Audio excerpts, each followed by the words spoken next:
el matrimonio homosexual al matrimonio legítimo. Esta política se implementa, por supuesto, a través del instrumento legislativo. Existe en Medellín un Congreso Latinoamericano de Médicos Parlamentarios que da forma viable a las leyes antinatalistas para cada país, siguiendo un mismo patrón. Las leyes antinatalistas son 4. Todas las demás son derivaciones de estas leyes, que básicamente son estas. La Ley de Educación Sexual, hoy mismo, y es una de las razones por las que estoy muy cansada, estuve en la legislatura de la Ciudad Autónoma de Buenos Aires debatiendo el proyecto de educación sexual.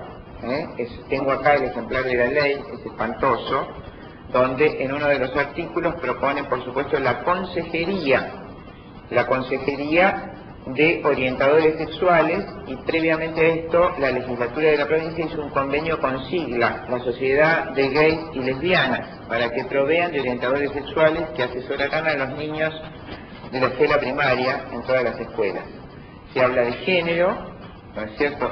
Se desconoce la ley natural, ya que género es y así fue la discusión de hoy, una construcción cultural. Entre el género masculino y femenino están todas las variantes posibles, es la construcción cultural actual, y en base a esa construcción, pluralistamente, el chico debe ser educado para poder elegir, ¿no es cierto? ¿Y cómo puede elegir si no conoce? Entonces hay que enseñarle desde hoy, lo dijeron textualmente la diputada Supa, los chiquitos tienen que ser formados en la sexualidad desde pre-jardín.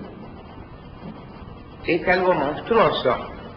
Y por supuesto quedan excluidos los padres, se convocan artículo 20, sexólogos, psicólogos, sociólogos, psicopedagogos, en fin, filósofos, pero los padres no aparecen para nada como formadores de sus hijos en educación sexual. Esta ley, no obstante, ahora se está discutiendo en nuestro país, fue impulsada por una ordenanza del gobierno de Raúl Alfonsín en el año 86, todos deben recordar eso, donde se cambia la currícula de estudio en una reunión que el periodista del Informador Público, si recuerdan, Iglesias Rouco denunció como orgía en el Palacio Pisurno.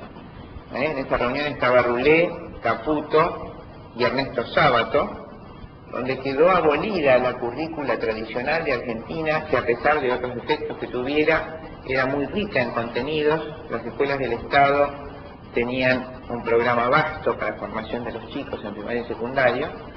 Se abolió, se sacaron los contenidos obligatorios, con la única excepción de la obligatoriedad de educación sexual, y desde entonces, en prácticamente todos los colegios, de hecho en todos los del Estado y casi todos los colegios privados, se imparten contenidos de educación sexual en los programas. Por supuesto, junto con ese paquete, bueno, acá hay muchísimos docentes, se declaró la obligatoriedad de la lectoescritura y de la psicogénesis.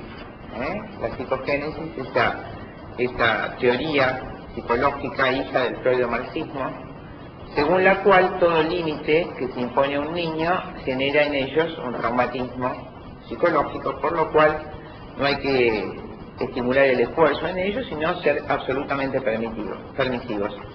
Y por supuesto la lectoescritura destierra el aprendizaje razonado y lógico del idioma y lo cambia por una especie de concepto audiovisual, donde el chico copia la letra de imprenta y escribe lo que escucha, según la fonética, ¿no es cierto? Entonces, el proceso tan complejo que el cerebro humano debe hacer para la elaboración del lenguaje, descodificarlo en la mente y volverlo a codificar para escribirlo, fue interrumpido muy anterior a la Ley Federal de Educación, en el año 86, cuando se impone la lectoescritura y la psicogénesis. Se destruye de plano, se corta, hay un antes y un después en la educación argentina, ¿no es cierto? Y el resultado, hay muchos acá que son docentes, observan cada día que los chicos están incapacitados para comprender textos con una mínima complejidad, ¿no es cierto? Hay una interferencia en la formación del lenguaje en los primeros años de vida.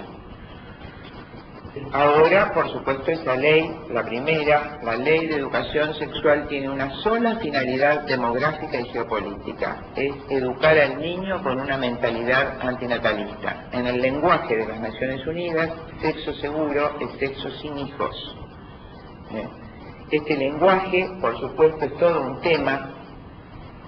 La salud reproductiva se ha establecido como especialidad y tiene todo un vocabulario que la Argentina ha firmado reconociendo esa terminología, esos eufemismos, que aparecen muy claramente en un documento que ha publicado el Vaticano hace pocos años, que se llama Lexicon, el lenguaje y los eufemismos del lenguaje, todos referentes a sexualidad, porque la estrategia y el interés geopolítico primario es el control demográfico. Por eso, mucha gente de buena voluntad que opina, por ejemplo, sobre educación sexual, me lo han dicho legisladores, pero yo quiero que haya una sana educación sexual, y lo que no saben es que educación sexual es educación abortista. Lo que no saben es que servicio de salud para niños y adolescentes en el lenguaje de Naciones Unidas incluye aborto. Y eso está firmado por nuestro país en múltiples convenios con las Naciones Unidas. La segunda ley a la que ya me he referido es la Ley de Salud Reproductiva, para facilitar e inducir a la población fértil al uso y consumo de todos los productos anticonceptivos y abortivos. Ya ha sido prácticamente legislada en todos los territorios. Entiendo que la ley nacional y todas las provincias han legislado este tema. La tercera ley es la CEDAW, llamada CEDAW, Convención para la Eliminación de toda forma de discriminación de la mujer. El texto de esta convención fue incorporado a nuestra Constitución en el año 94, en la reforma del año 94, con una terminología sumamente ambigua que dice defender los derechos de la mujer, eliminar la posibilidad de discriminación por género, ¿no es cierto? Pero en realidad los dos principios que defiende es básicamente la homosexualidad, evitar la discriminación por homosexualidad, y el llamado derecho de la mujer a su propio cuerpo, el derecho al aborto. Esta convención depende de un comité de Naciones Unidas, el comité de la CEDAW, que está gobernado por 12 mujeres, la presidenta es la señora King, todas ellas lesbianas, y esta convención, incorporada en la Constitución, habla de la ratificación de un protocolo, el llamado protocolo de la CEDAW. A este protocolo, que es muy corto, por supuesto se han negado y no lo firmarán ni Inglaterra, ni Francia, ni los Estados Unidos, pero obligan y presionan a los países periféricos, prácticamente todos lo han firmado menos la Argentina. Sí lo ha firmado el presidente de la Rúa y su canciller Rodríguez Llavarini.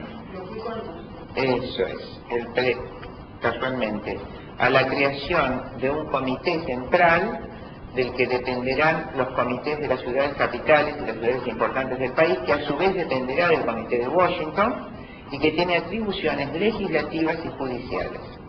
Por ejemplo, posibilitando que si una institución, particular un médico o la iglesia, se opone a uno de los derechos enunciados en la CEDAW, como por ejemplo es la esterilización de un adolescente, puede ser juzgado por ese tribunal.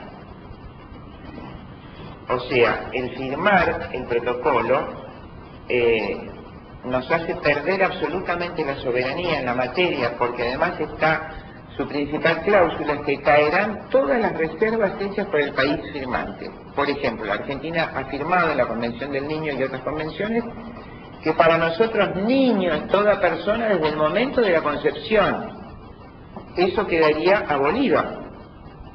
Que para nosotros género es género masculino y femenino, eso quedaría abolido, dando lugar, por supuesto, al aborto y a la eutanasia, ¿no es cierto?